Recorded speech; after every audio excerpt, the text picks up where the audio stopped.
শহর এলাকায় চুরির চেষ্টার অভিযোগ। সচেতন জনতার তৎপরতায় ধরা পড়ল দুই সন্দেহভাজন ব্যক্তি। স্থানীয়দের সহায়তায় অভিযুক্তদের পুলিশের হাতে তুলে দেওয়া হয়। ধৃতদের হেফাজতে নিয়ে তদন্তে নেমেছে ধর্মনগর থানার পুলিশ।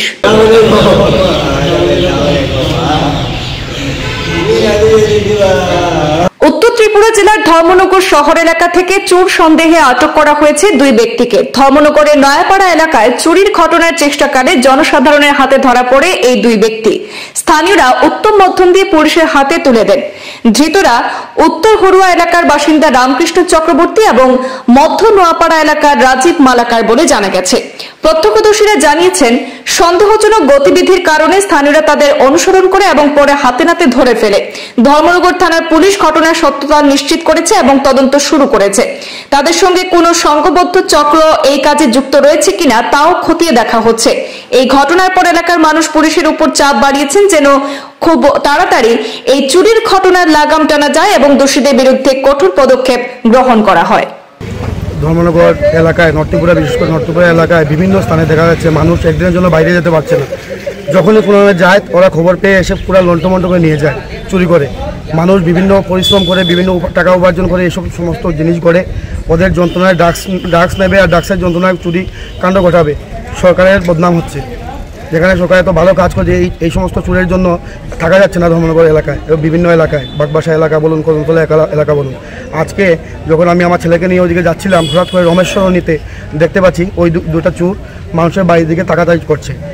আপনারা হয়তো জানেন, গত পরশুদিনের আগের দিন আমাদের দিজু স্যার নয়াপাড়া স্কুলের পাশের বাসিন্দা, ওনার বাসাতেও চুরিকাণ্ড হয়েছে। একটা বাইক এবং স্বর্ণালঙ্কার এবং ক্যাশ টাকা নিয়ে চলে গেছে। ওর সিসিটিভি ফুটেজের মধ্যে ওর দুটার মধ্যে একটা চেহারা স্পষ্ট দেখা গিয়েছে। এই সুবাদেই আজকে এলাকাবাসী ওদেরকে ধরে গোলান্দুলাই দিয়ে আমরা পুলিশের হাতে তুলে দেওয়া হয়েছে। ওদের কাছ থেকে এই একটা চাকু পাওয়া গেছে আর একটা ওই লক খোলার একটা কি বলে ওটাকে একটা রেঞ্জের মতো পাওয়া গেছে, লক তালা ভাঙ্গার। বাড়ি সম্ভবত নোয়াপাড়া স্কুলের পিছনে, ওটা শুনেছি ভাড়া থাকে। আর একটা বাড়ি সম্ভবত কালাছড়ায়। একটার নাম তো তপু, সম্ভবত তপু, আর ওইটার নাম আরেকটার নাম আমি জানি না। কদমতলা স্ট্যান্ডে, মোটর স্ট্যান্ডে সুরবাজন দুইজন। একদিন গত কিছুদিন আগে একজন লোক আমরা ইয়েতে গিয়ে আমি সন্দেহ করে জলের পাম্প নিয়ে শুরু করে পালাইতে পারছিল। ওই লোকটি নাম হইল আপনার রামকৃষ্ণ চক্রবর্তী 30, বাবার নাম